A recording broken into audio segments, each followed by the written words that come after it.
Hordoftoonni chaanaalii kiyyaa akkam jirtan nagaa keessanii fayyaa keessanii isiniin jecha iddoo jirtanitti nageenya waaqayyoo isiniif haa baay'atu. Akkam jirtan nagaa keessanii jirtu fayyaa keessanii isiniin jedha. Akkam jirtu mee uummata qashtii nagaa keessanii fayyaa keessanii jirtanii jajjabaattu ayyaana irraa haftanii jirra kennuutti galata waaqayyoo yaa eebbifamu irraan bahee akkam jirtan mee isin jajjabaattu. Isa kana warri beektu jirtu qimamoche hojii qimamoche jechuudha. Hojii qimamoche madaamoche hojii isaaniiti jechuudha. Inni wallaalaan isaan isuma kana na salacha'e ana beektu. Biyya keenyatti buqqee jedhama. Asitti garuu kuusaadha jedhanii nyaatan jechuudha. Nyaatama. Biyya keenyatti buqqeedha. Dallaarra marga. Itoophiyaatti jechuudha.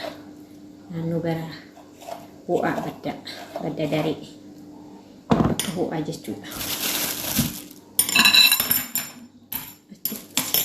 Isa kana keessaa mulqamaa jechuudha. Ini ada garuu akkatti nyaatamu beeku. Naa jirtu qimamoche akkam jirtanne warroonni chaanaalii kiyyaa faaraa taata sabiskiraabii gochuun irraa fatina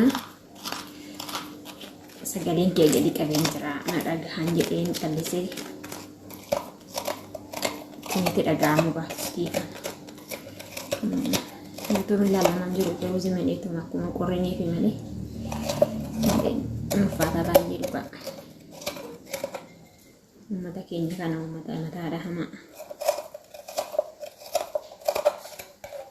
Wantoonni sabiskiraabii godha.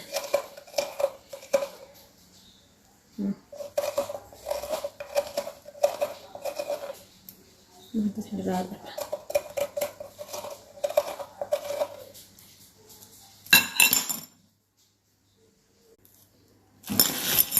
Hordoftoota kiyyaa gidduudhaan waamamee dhufama. Jirtu jajjabaattus maal fakkaata jireenya? Jirra. Chaanaalii kiyyaa warri haaraa taate sabiskiraabii gochuun irraanfatina. Isiniin jedha. Hordoftoota kiyyaa.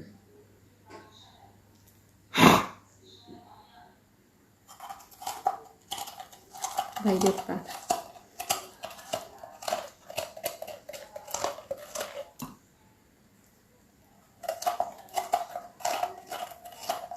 Akkatti hadhaa'u baay'ee hadhaa jechuudha. Hadhaatiinis akkas maqaan waaqayyoon nama dandeesse. Hedduu takka hadhaa. Hedduu jechuudha. Hedduu takka hadhaa.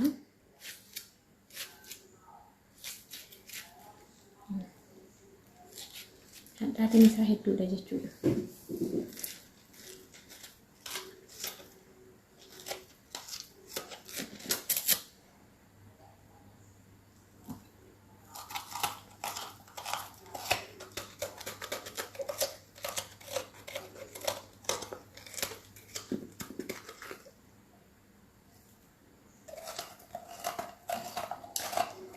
Naa hordoftoota kee chaanaaliin kiyyaa faaraa taatanii sabiskiraabii gochuun dhageetinaa kuumu. Nama jajjabeessan uummata keenya qashtiin jajjabeessaa. Warra lafaa dhufaa kana jajjabeessaa. Walaa jajjabeessinu isiniin jedha. Ittiin kaffaltanii baaratti ittiin kaffaltanii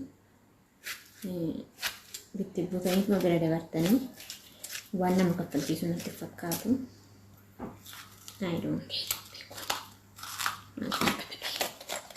Ijoolleen keenya wal jajjabeessuun jaalatu.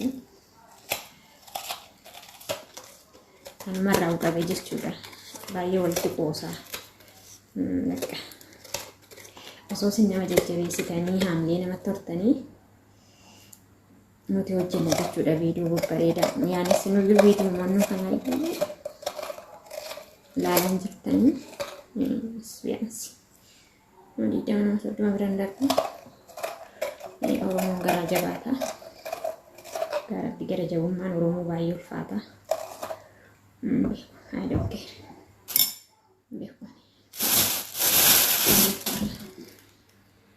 Gara jabummaan keessa baay'ee ulfaata jechuudha. Tinkaffaltanii yoo sabskiraaybii nu gootanii laayikii nu gootan kaffaltii nama hin gaafatu.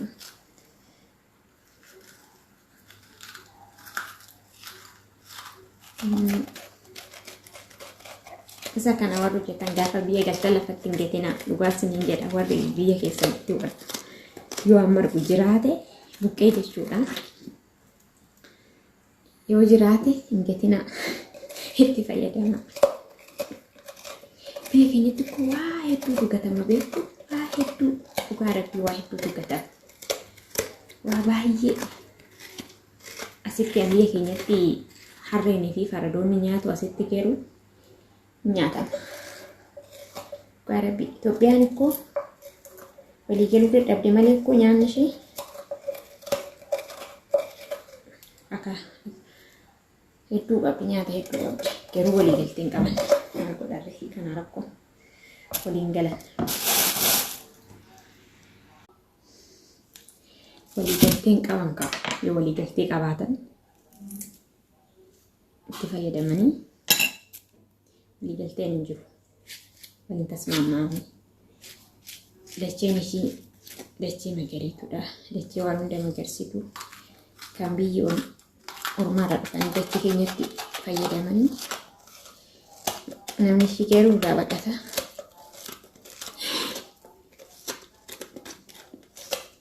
Dachee bareedduu irraa jechuudha. Dachee waan hunda nyaataan marfamtee jirtu irraa baqatu. Kan ormaa garuu itti baqatu keenya irraa baqatu.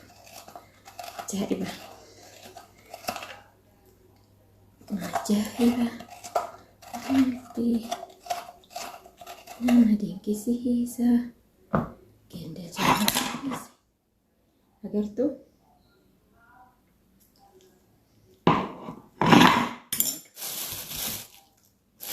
Baay'ee nama dhiba. Kan keessa yaa'u garaasaa keessa jechuudha. Biyya keenyatti bishaan itti naqanii dafaddafanii akka haxaan keessa badu jechuudha. Buqqeen barreeffama farsoodhaan nu galu. Asitti geeruun nyaatama keessa. Ba'uufimuyyuu akka keekitti hojjetanii nyaata. Inni hordoftoota kiyya viidiyoo isinitti hin dheeressu nagaa tura.